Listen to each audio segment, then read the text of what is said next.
अस्सलाम वालेकुम नाजरीन। ये मेरे पास बैठे हैं मोहम्मद नज़ीर। इनको पहले था हेपाटाइट्स और पेट पानी। मज़ीद बात करते हैं इन्हीं के साथ।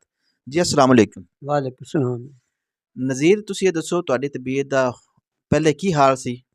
ਪਹਿਲੇ ਬਹੁਤ ਬੁਰਾ ਹਾਲ ਸੀ ਜੀ। ਮੈਂ ਤਾਂ ਆਇਆ ਵੀ ਕਿਹੜਾ ਨਾ ਜੀ ਰਕਸ਼ਾ ਕਿਰਾਇਆ ਤੇ ਇੱਥੇ ਆਇਆ ਜੀ। ਤੇ ਉਦੋਂ ਤੁਹਾਡੇ ਪੇਟ ਦੀ ਕੀ ਹਾਲਤ ਸੀ? ਪੇਟ ਜੀ ਸੁੱਜ ਕੇ ਬਾਹਰ ਆਇਆ ਪਿਆ ਸੀ ਜੀ ਇਹਨੂੰ ਅੱਛਾ, ਬਹੁਤ। ਛੋਟੇ ਪਿਸ਼ਾਬ 'ਚ ਰੁਕਾਵਟ ਹੈ ਸੀ ਕਿ ਨਹੀਂ? ਹੈ ਸੀ ਜੀ। ਕਿੰਨੀ ਕੁ ਸੀ? ਤਕਰੀਬਨ ਵਾਹਵਾ ਹੀ ਸੀ ਜੀ। ਤੇ ਇਹ ਪਸਲੀਆਂ ਥੱਲੇ ਬੋਝ ਕਿੰਨਾ ਕੁ ਬਣਦਾ ਸੀ? ਬੋਝ ਵੀ ਕਾਫੀ ਬਣਦਾ ਸੀ ਜੀ।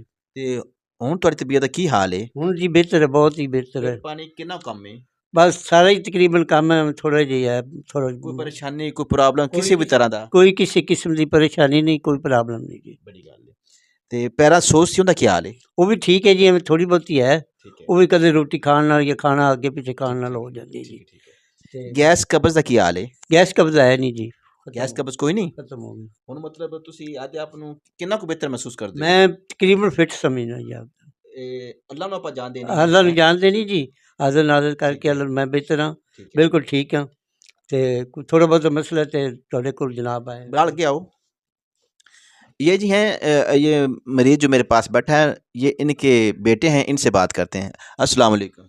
जी वालेकुम अस्सलाम। अच्छा बिलाल, ਤੁਸੀਂ ਮੈਨੂੰ ਇਹ ਦੱਸੋ ਵੀ ਤੁਸੀਂ ਆਪਣੇ ਅੱਬੂ ਨੂੰ ਜਦੋਂ ਬਿਮਾਰ ਹੋਏ ਸਨ, ਇਹਨਾਂ ਦਾ ਇਲਾਜ ਤੁਸੀਂ ਪਾਕ ਨੂੰ ਆਏ ਕਿਹੜੀ ਜਗ੍ਹਾ ਤੋਂ ਕਰਾਇਆ ਸੀ ਪਹਿਲੇ? ਹਕੀਮ ਸਾਹਿਬ, ਮੈਂ ਇਲਾਜ ਤਕਰੀਬਨ ਪਾਕਪਤਨ ਬੜੇ ਡਾਕਟਰਾਂ ਕੋਲੋਂ, ਵੱਡੇ ਡਾਕਟਰਾਂ ਕੋਲੋਂ ਇਲਾਜ ਕਰਵਾਇਆ ਸੀ। ਕਿੰਨਾ ਕੁ ਅਰਸਾ ਇਲਾਜ ਕਰਾਇਆ ਉਹਨਾਂ ਕੋਲ? ਤਕਰੀਬਨ ਸਾਲ ਡੇਢ ਸਾਲ ਇਲਾਜ ਕਰਵਾਉਂਦਾ ਰਿਹਾ, ਲੇਕਿਨ ਕੋਈ ਫਰਕ ਨਹੀਂ ਪਿਆ ਜੀ। ਉਸ ਟਾਈਮ ਇਹਨਾਂ ਦੀ ਕੀ ਹਾਲਤ ਸੀ? ਉਸ ਟਾਈਮ ਹਾਲਤ ਤਕਰੀਬਨ ਜ਼ਿਆਦਾ ਹੀ ਖਰਾਬ ਹੈਗੀ ਸੀ, ਅੱਧ ਤੋਂ ਜ਼ਿਆਦਾ ਖਰਾਬ ਤੋਂ ਖਰਾਬ ਹੀ ਹੁੰਦੀ ਜਾ ਰਹੀ। ਪੇਟ ਦੀ ਕੀ ਕੰਡੀਸ਼ਨ ਸੀ? ਜੀ ਪੇਟ ਤਕਰੀਬਨ ਕਾਫੀ ਬਾਹਰ ਆਇਆ ਹੋਇਆ ਸੀ, ਤੇ ਕੋਈ ਚੀਜ਼ ਵੀ ਨਹੀਂ ਖਾ ਰਹੇ ਸਨ, ਤੇ ਔਰ ਨਾ ਜੀ ਬੜੀ ਵੀਕਨੈਸ ਹੈਗੀ ਸੀ ਜੀ, ਪੇਟ ਵੀ ਕਾਫੀ ਬਾਹਰ ਆਇਆ ਹੋਇਆ ਸੀ। ਆਪਣੀ ਦਵਾਈ ਖਾਣ ਨਾਲ ਇਹ ਕਿੰਨੇ ਕੁ ਬਿਹਤਰ ਨੇ ਪਹਿਲੇ ਨਾਲੋਂ? ਜੀ ਮਾਸ਼ਾਅੱਲਾ, ਅੱਲਾ ਦਾ ਸ਼ੁਕਰ ਹੈ ਜੀ। ਮਾਸ਼ਾਅੱਲਾ ਹੁਣ ਫਿੱਟ ਹੈਗੇ ਨੇ, ਰੋਟੀ ਵੀ ਖਾਂਦੇ ਨੇ, ਆਪਣਾ ਕਾਰੋਬਾਰ ਵੀ ਕਰਦੇ ਨੇ, ਔਰ ਨਾ ਜੀ ਤੁਹਾਡੀ ਮਿਹਰਬਾਨੀ ਹੈ ਜੀ, ਤੁਹਾਡੀ ਮੁਹੱਬਤ ਹੈ ਜੀ। ਆਪਣੀ ਦਵਾਈ ਖਾਣ ਨਾਲ ਪੇਟ ਨਰਮ ਹੋਇਆ ਕਿ ਨਹੀਂ?